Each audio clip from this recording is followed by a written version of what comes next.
Today's news are just massive. Putin's inner circle betrayed him. His top senior military official is missing and potentially is detained and being interrogated right now. China turns its back on Russia and Ukrainians achieved unexpected success across the front lines. Boy, do I have an episode for you today. But more about all of this in just a couple of minutes. What's up, investors? It's the Russian dude. And let's go straight to the point and talk about some ridiculous Russian propaganda. So recently in Russian online stores, this Kadyrov pillow appeared.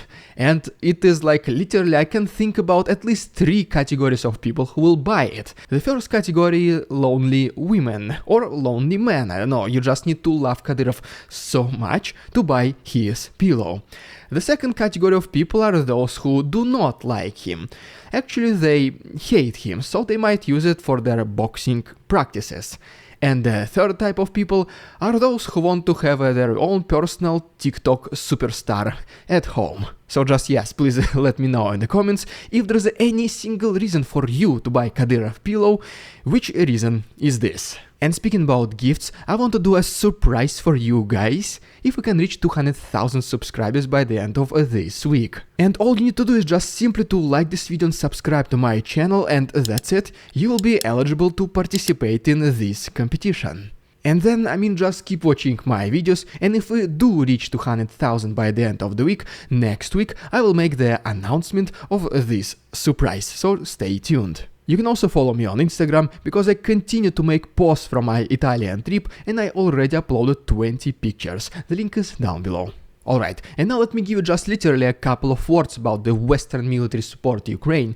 Then we'll talk about the statement by China against Russia before switching to this unexpected and successful offensive of Ukrainians across the front lines before finishing with the betrayal of Putin. And first of all, Germany pledged additional 45 Gepard air defense systems to Ukraine in addition to 2 IRIS-T air defense systems, which will be delivered by the end of this year. Next we have a picture of a Swedish CV-9040C combat vehicle, which is already being used by Ukrainians on the front lines. But Ukrainians also manufacture and already integrate their own developed weapons, such as for example this self-propelled artillery system called Bohdana. Next we have the statement from Denmark, which says that it will try to accelerate replacing its F-16 planes with more newer F-35 so that they can send this F-16 to Ukraine as soon as possible. And just in general, the countries of Europe will pledge additional 3.5 billion euros military support to Ukraine in the near future. And ultimately, America approved yet another military support package to Ukraine worth of 500 million euros and will include 30 Bradleys, 25 Strikers and missiles for HIMARS and Patriots. And well, what about Russia? Does anyone else, except I guess Belarus, support this country? Well, we probably know about its ally China, which by the way, whenever there was this armed rebellion in Russia, Chinese said like, it's your internal thing, so deal with them yourself. We are neutral, we support, but it's your thing, so you do it yourself. Well, recently the ambassador of China to the European Union, Fu Sun, he said that China is now no longer against Ukraine returning its territories on the status before 1991. So pretty much yes, if you remember earlier this year, President of China Xi Jinping met with the President of Russia Vladimir Putin. The meeting was almost kind of one-sided, with Putin trying to please Xi Jinping, even though it happened in Russia. Well, Putin is not allowed to leave the country anymore. So then there was a military victory parade on May 9th, and China did not even congratulate Putin with his most favorite holiday. Then there was this armed rebellion, and China did not say much, did not show any kind of support. And now they're now even against Ukraine returning its territory, so looks like Russian most anticipated ally China now finally turns its back on this country, most likely because they see how weak Putin became. Alright, and now as promised, let's briefly talk about the situation in Ukraine and this most recent and definitely unexpected success by Ukrainians across multiple front lines before we talk about the betrayal of Putin. But first of all, we just have to make a stop in Russian region called Belgorod, where recently Chechen soldiers they said that they were able to stop the advancement of Ukrainian diversion group, and they gave us this small interview where one of Chechen soldiers was wearing this Louis Vuitton hat. I guess it's much better protecting your head rather than actual military helmet with the, protection and armor. But this hat is approximately estimated to be priced at $900 or so. And I mean, come on, like flexing on camera in front of entire Russia is just priceless. For the rest, you have MasterCard. Next we go a little bit to the south, where recently, unfortunately, there has been yet another attack by Russians against civilian infrastructure, and reportedly 2 Iskander missiles completely destroyed this civilian area. Unfortunately, there are casualties. And speaking about the drones, reportedly Ukrainians were able to intercept 6 out of 8 Shahed drones in the last 24 hours, and these 2 drones only struck empty warehouses. Next we go to the east of Ukraine, where according to the report by the Institute for the Study of War, both Russians and Ukrainians were engaged in limited offensive combat activities next to Svatove and Kreminna. Russians were not able to achieve anything, and then Ukrainians started to exploit their success around Bakhmut, which they were able to achieve this temporarily. I don't know, victory or advancement, however you wanna call it, as a result of this armed rebellion in Russia and temporarily chaos within the Russian military. In addition to that, we have this video of Ukrainians fighting next to Seversky Donets river, and they were able to successfully eliminate Russians and even capture some prisoners of war. Unfortunately, as you would guess, YouTube does not allow to show the consequences of these attacks or even the attack itself. That is why you can find the full version on my Patreon. The link is down below, and there is still 1 week of free access. But wait, there is more. Ukrainians reportedly were also able to destroy a Russian firing position along with the assault group in Berehivka. And as you can see from this map, this red arrow shows that Russians started to retreat from this specific area, which means if Ukrainians are able to capture Berehivka and Yehidne, this will open them direct access to the north of Bakhmut, as you can see, due to the presence of these roads. And just in general speaking about Bakhmut, according to Anna Malyar, Ukrainians slowly but surely they do advance closer to the city primarily and the flanks right now. And pretty much yes, as soon as there's any major breakthrough, this is when we might see a liberation, at least a big portion of this city. But wait, there is more, because if we go to the south of Bakhmut, to Kurdyumivka, we can see that Ukrainians released this video when they installed their Ukrainian flag in this settlement.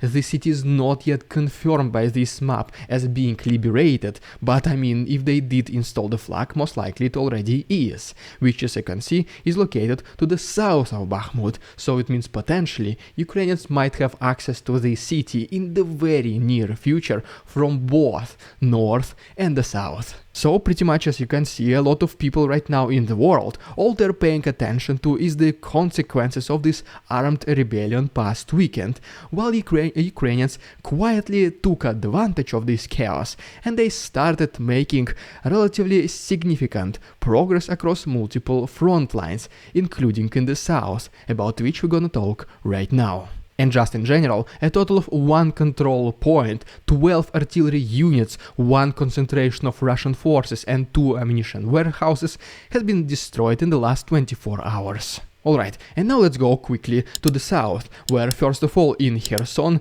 the water levels as a result of Kakhovka Dam incident have decreased to pretty normal levels. Just a couple more houses are still flooded. And well, Ukrainians were also able to achieve some success in the south as well. Specifically, Ukrainian artillery destroyed 2 armored vehicles of Russians located in Oleshki. Next we have this video from a Ukrainian soldier who claims that Ukrainians successfully once again crossed Dnipro river next to Antonovsky Bridge. They engaged Russians in combat activities and inflicted them several dozen of losses. They were also able to gain a pretty strong and confident foothold. That is why, according to this video, right now Russians are in very big panic and chaos. And then, as we go to already Zaporozhye region, according to this Ukrainian soldier nicknamed Marcos fighting in this area, he said that Ukrainians were also able to achieve significant progress,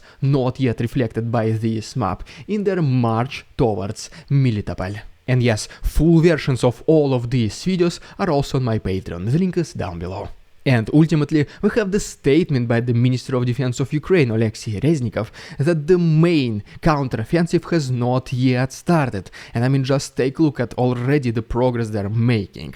He basically says that the main reserves, pretty much the majority of Ukrainian army is still waiting behind the front lines. They're just waiting for the right moment to attack. And in my personal understanding, and it is my personal assumption, that this right moment for attack is whenever Ukrainians will be able to find a weak spot across the entire pretty much front line. Because right now what Ukrainians are doing, they're just probing, looking for such weaknesses. But pretty much yes, we still cannot ignore the elephant in the room, the consequences of the armed rebellion which happened last weekend. And today we have a series of new potential chain of disastrous events which can potentially inflict significant impact on Putin.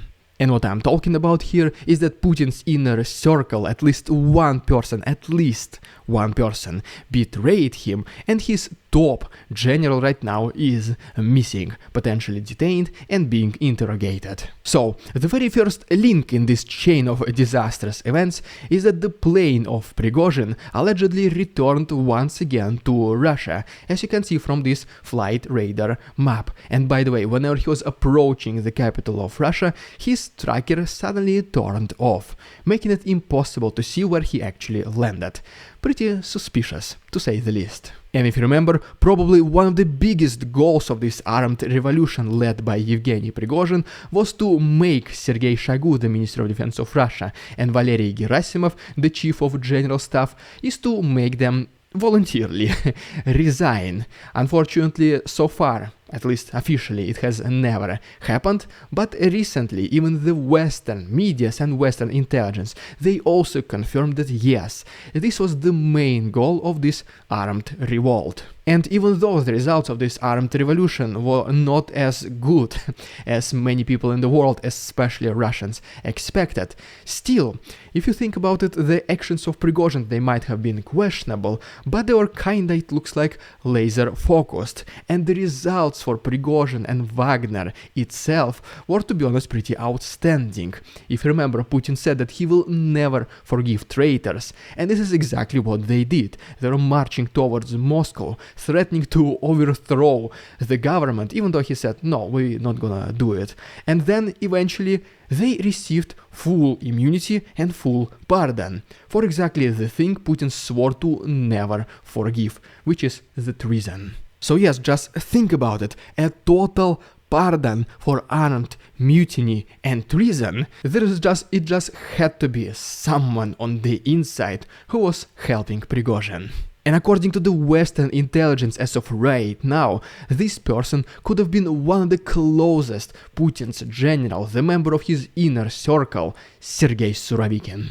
Because probably one of the very first things that comes to your mind is that Prigozhin probably would not have even started this rebellion against Putin himself unless he knew that there'll be somebody, at least couple of people, helping him from the inside, obviously without the knowledge of Putin. So Surovikin could be one of these people, and then, according to, once again, Western intelligence, potentially there are even some more generals working from the inside, but those ones probably were not as close to Putin as Surovikin.